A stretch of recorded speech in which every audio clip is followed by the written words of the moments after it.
Ma'am, may gusto po ba kayong ipaluto para sa tanghalian? Ma'am, ilang araw na po kayong hindi masyadong kumakain eh. Baka po magkasakit na kayo niyan. Okay lang ako, ya. Mababa na lang ako kapag nagugutom na ako.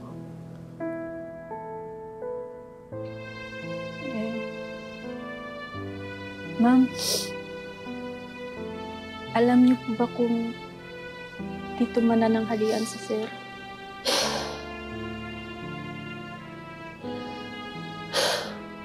Malamang hindi. Nagpunta siya kay 30 eh. So baka pakainin na rin siya ni Alexa.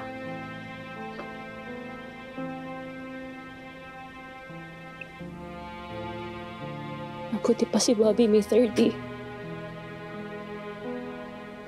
Samantalang ako.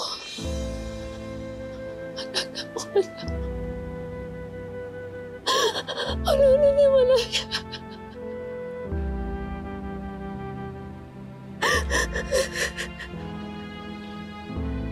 Ma'am,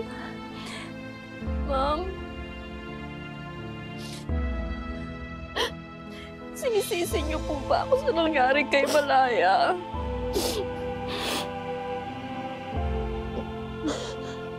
Ate, bakit mo naman nasabi yan? Lagi ko po kasing iniisip, ma'am, na sana sinigurado ko po na nakalak yung gulong ng stroller ni Malaya.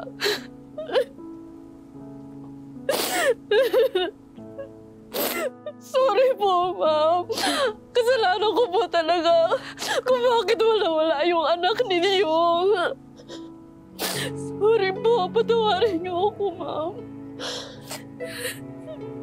Ate, alam ko mahal na mahal mo si Malaya. At hindi mo sinasadya yung nangyari. Naiintindihan kita.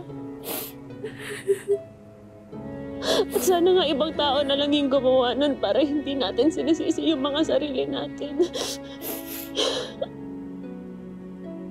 Dahil sa totoo lang, sising-sisi rin ako na nakipagkita pa ako kay Peter nung araw na yun. Hindi sana nandito pa rin si Malaya. Sana nandito pa rin siya ngayon. Sana nandito rin si Papi at wala ka na Alexa at 30.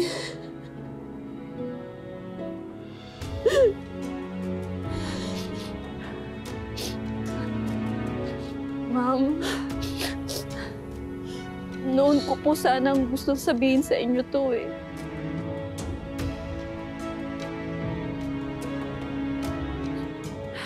Kaso, hindi po ako sigurado eh. Saka, ayoko naman po kasi mambintang. Bakit? Ano yun? Para pong nakita ko si Mama Alexa sa park. Kaso, hindi po kasi ako sigurado eh. Kasi, nakatalikod siya. Ano?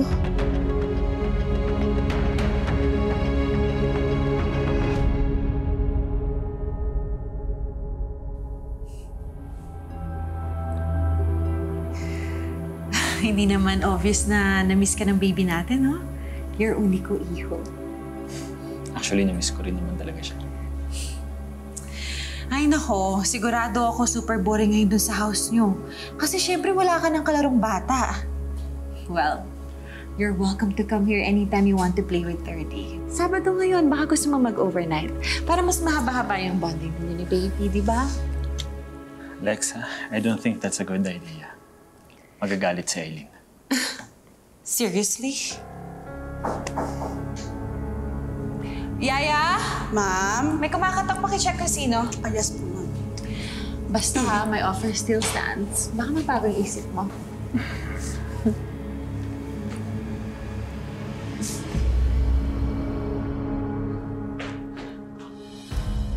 Demonya ka talaga, Alexa. Ang sama-sama mo! Ano ba? What are you talking about? Bakit bigla-bigla ka na lang sumusugod dito? Aileen, teka, Walang iya ka! Hayop ka! Hayop ka! Aileen, stop it! Ano ba? Baka masaktan si Ferdy! Han, anong ibig sabihin nito? Nagpaalam naman ako sa'yo na pupunta ako rito, di ba? Walang iya ka talaga! Walang iya ka talaga! Napakasama mo! Aileen, ano ba? Stop it! Baka masaktan si Ferdy! Aileen, please.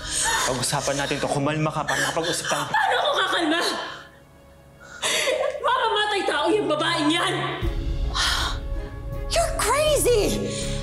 Sandali! Han, anong gusto mong sabihin? Ang babaeng yan, ang pumatay kay Malaya! Siya pumatay sa anak natin!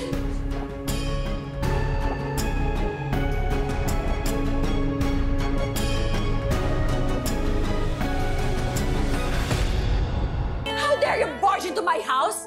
Ruin our family bonding!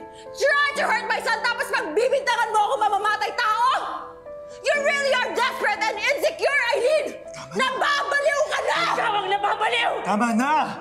Sa sobrang pagkabaliw mo maagaw ang asawa ko, pumatay ka ng inosenteng bata! Tama na. Tama na.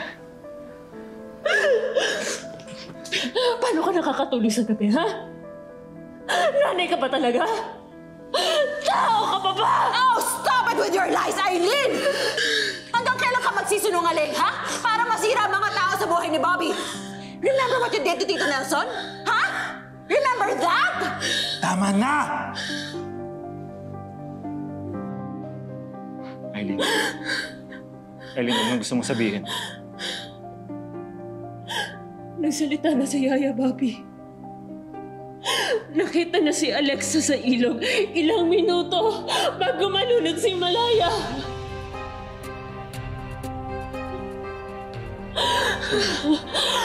Aileen?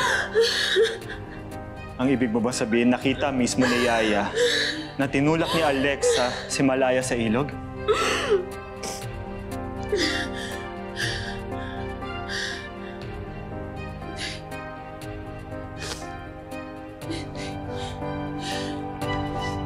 Aileen? Naiintindihan mo ba yung sinasabi mo? You are accusing Alexa of a crime. And based on what? Pero siya lang ang motibo gawin yun. Oh, stop blaming me, Aileen! Stop blaming me sa pagkamatay ng anak mo! Yang sarili mong sisihin mo dahil pabaya kang ina! Pinabayaan mong anak mo! Tama na! Sinabi mo. Gawin mo yung sinabi mo! Aileen! Tama na. Gawin mo yung sinabi